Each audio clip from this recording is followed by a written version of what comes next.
All right, so we're back with the top cut, and we're going to look at the second versus the third seed. We have already seen Asker demolish his way to the first place of the Swiss, the top seed of the Swiss, and he's going to face Rasmus Davidsson, who placed fourth in the double elimination brackets here. And then we're going to see, this table is going to feature Niclas Ledin, on the right side there? On the right side, out of Örebro.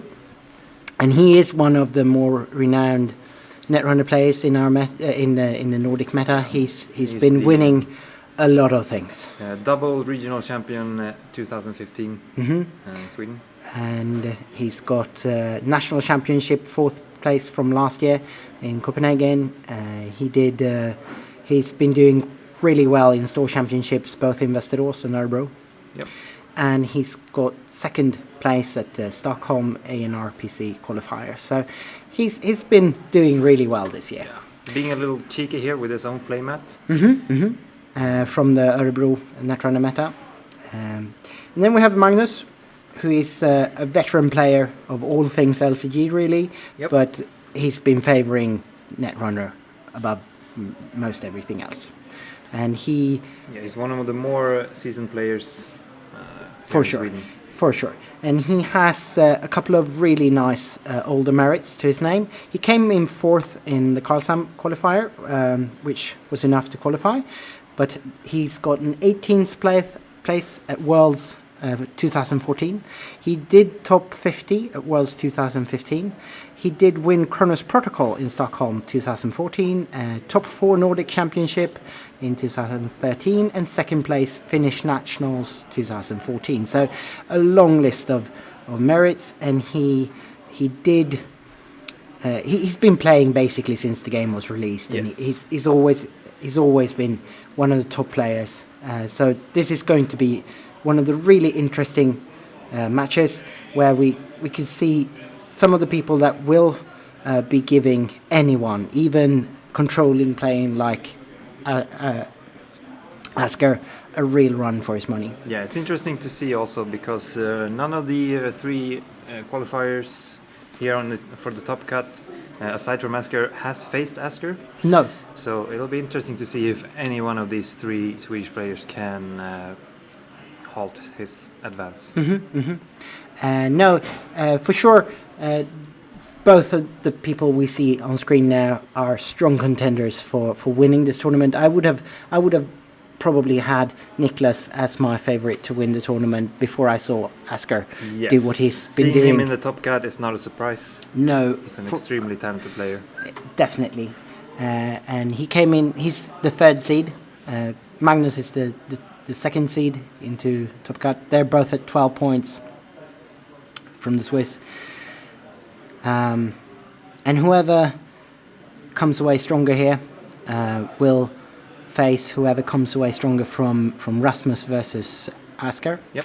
And whoever loses this game will face the loser of that game in the losers bracket. Yes.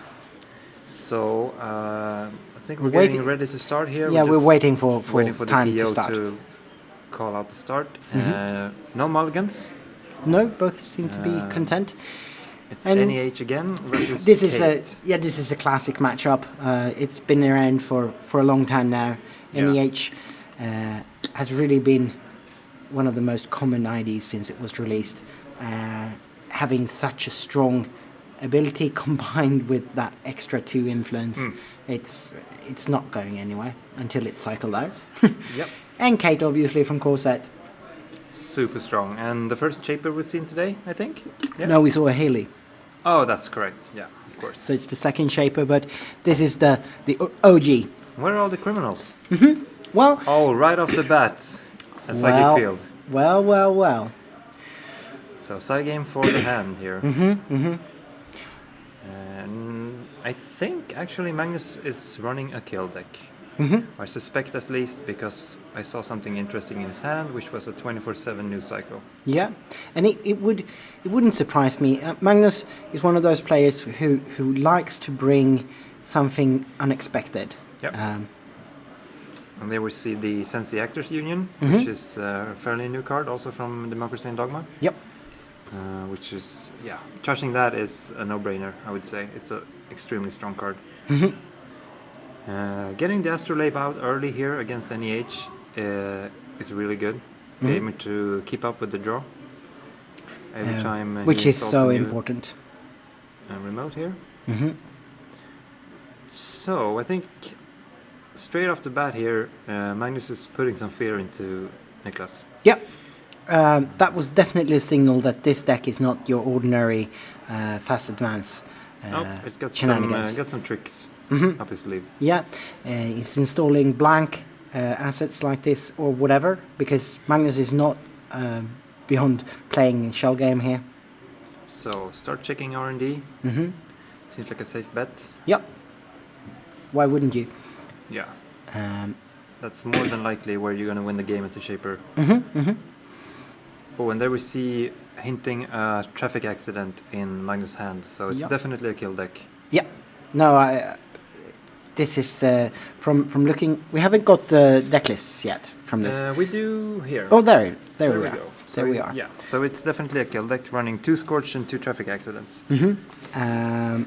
And what do we have in the way of tagging? He's got 2 snares. He's got 2 snares. 3 data ravens. And of course 24/7 new cycle. Of course. Also running 2 Sailing's Hospitality, which is a new card Yep. from the Southset Island. Yep. 3 mid seasons. Oh, here we see Magnus scoring a Beal, Yep. naked on the field. Like I said, Magnus is not beyond sneaking things out like that. Nope.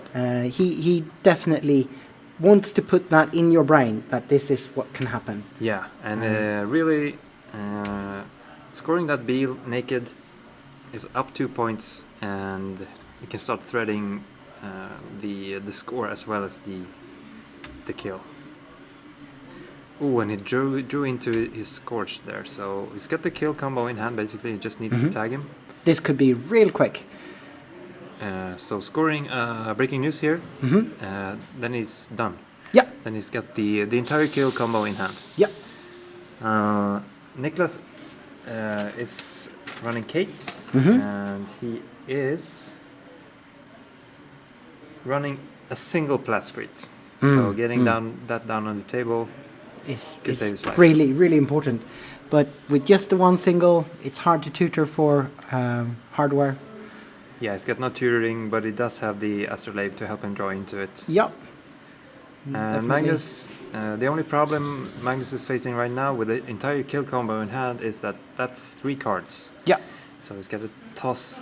A lot of only other keep cards. 2 other cards. But he's not he's not afraid to give up agendas here. He kind of wants that to Yeah. be able to trigger his mid-season. He will install things. He will drop agendas in archives. He's looking for a way to put that on the table. Yeah, he is running 3 mid-season. Right now he can't afford it, so No. shuffling back those agendas. Leaving one of the mid-seasons in archives. Yeah, that's fine. He's Yeah. got the 24/7 news cycle. He does.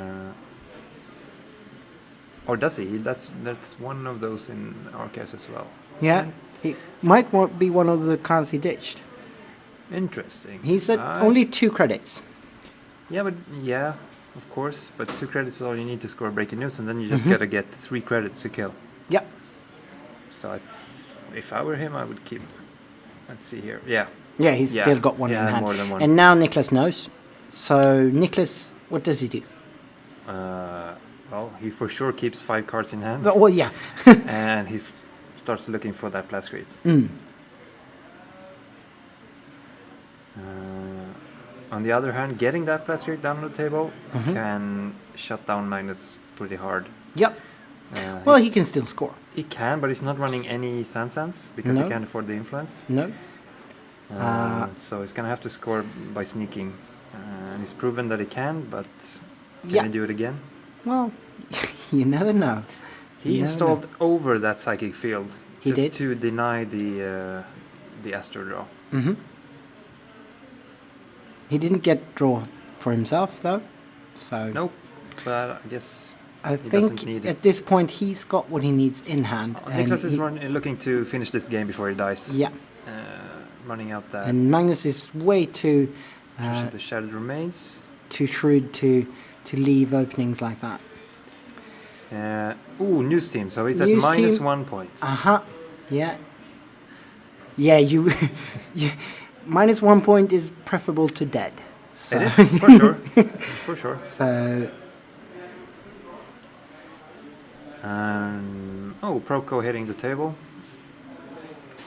So. It was already out. Oh, it's a daily cast. Sorry. Yeah. Oh, and Magnus snuck out another agenda. Like I said, That's the one he installed over the psychic field. and So he's at 4. It's 4 against minus 1 now. and he's not afraid to do that because leaving agendas on the table like that, he has the opening for the mid-season whenever it's stolen, and he has got the money. It's a win-win for him. He has no reason not to do that. Of course,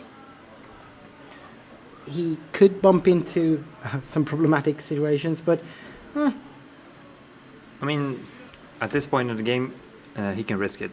for sure. Without a doubt. He's got the kill combo in hand. All he needs is a breaking news. Mm-hmm. And now, with the Astro token, he can start scoring out. Mm-hmm. And can win in so many ways. Yeah. And there we see. Still no eyes on R&D. No. Which means Niclas could possibly sneak some agendas out. Uh-huh. But it's looking rather grim.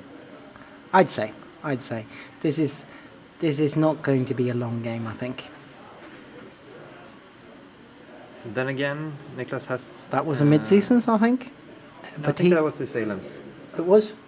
It's really hard to see. Oh, looks like Asker's already... Asker did short work of Rasmus. Yeah, it's over. So he's already moving ahead in the winner's bracket. Rasmus is moving down to the loser's bracket. Yep. Flatline, it sounds like. So it's a fast IG kill. Yeah. Probably snare field or something else. So this will be interesting. Let's say that Magnus finishes this game now. Will Asker play his... They will... well, it they will have be to up... decide because they both played Corp. Exactly. So Asker gets to decide, I think, because he's the high seed. Yeah. So Asker has the option to play his IG deck. And I think that's what he's going to choose. It's got to be, right? I would think so. It's I mean, been that so IG deck stable. has been looking unstoppable. It's been so stable all night. Of course, he's been winning all his games with Wizard as well. Yes, but So- those have been closer games. For sure. I mean, he hasn't For even sure. been close to losing with IG. No. Uh, Right, so Magnus is drawing with Jackson here. yeah. Uh, Yeah. He needs to... We He drew needs- into the breaking news there. Yeah, So this game looks like it might be over. it might real be soon. real fast here. And some credits. Yep. And that will be enough. Unless Niclas senses it and steals the breaking news. Yeah, running 4 times on HQ right now, it's... I guess it's fine. Uh-huh. But I don't think... I mean, he also runs 1 legwork, Mm-hmm. which would be fantastic at this... Yep. No, didn't he install I think the breaking news? No, he doesn't need to do that. I think he did. He did? I think. I'm not sure. Well, in that case, he's more ballsy than I even. Because he doesn't really have to do that. He can No, just yeah. score it next turn. No, it's then- still in his hand. It's still yeah. in his hand. So... Oh, he's not popping Jackson, so just draining those credits. Mm-hmm. Now we see the run on HQ. Third Yeah. click. Scorched. Yeah. Yeah, he knew where I was coming. Yeah, he did. Does he have Plascrete? He needs that Plascrete. Nope, same old thing. Well, he's got 1 more turn to find the Plascrete. Yeah. So...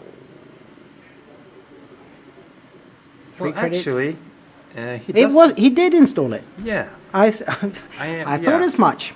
I But, thought yeah. I saw him install it. And he had another one in the hand. And here is the kill. Very well played, fast and loose, but efficient. Of course, yeah, he used the Astro token to score it. Yeah, Mhm. very good, very Mhm. good, very good. Yeah. Very nice play. And I realize now why he did it as well, because Niclas did have Clot in the heap. Yeah, and clone sheep on the table, so Yeah. he couldn't score it From hand, no. From hand. No. So that was 3 agendas snuck out by Magnus, Yeah, and a flatline for the win. So 2 flatlines going through to the top table in indeed. the winners bracket. So we will be back quite soon with the top the winners bracket match between Magnus Bensane and Asker So Sloth. that was a short reprieve from watching Asker, but we'll be back to it to, shortly. to the most likely the IG matchup. I would think so, yeah. Magnus is running Wizard, so nothing new there. See you in a bit.